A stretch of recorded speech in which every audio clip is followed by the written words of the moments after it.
Semangat energik kreatif demikian yang terpancar dari raut wajah ribuan pelajar sekota Bengkulu pada Senin pagi di lapangan Sport Center Pantai Panjang Kota Bengkulu. Mereka berkumpul dengan membawa serta spanduk bertuliskan revolusi mental dan Bengkulu bebas narkoba. Kegiatan bertajuk Bengkulu Bersih Narkoba atau Bersinar ini merupakan salah satu kegiatan mendeklarasikan diri masyarakat, khususnya pelajar akan bahaya narkoba. Dari catatan polisi, setiap tahunnya tingkat dan jumlah pengguna narkoba kian bertambah. Ironisnya, para pengguna ini lebih didominasi dari kalangan pelajar. Kondisi inilah kemudian menjadi pekerjaan rumah yang belum dapat diminimalisir oleh penegak hukum, kendati kasus narkoba terus ditindak dan ditangkap aparat kepolisian.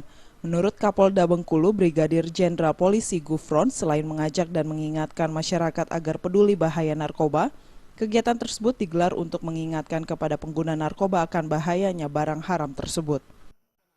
Deklarasi rehabilitasi bagi 1.213 orang di Bengkulu, untuk seluruh Indonesia 100.000. Nah, ini kita akan lakukan kegiatan bersama dalam rangka untuk merehab orang-orang yang menjadi atau kena dampak dari narkoba.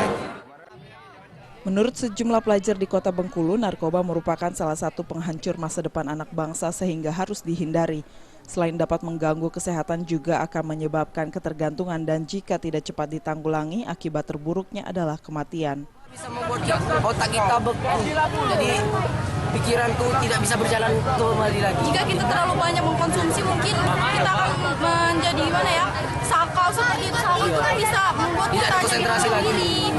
Tidak konsentrasi lagi di dalam otak kita.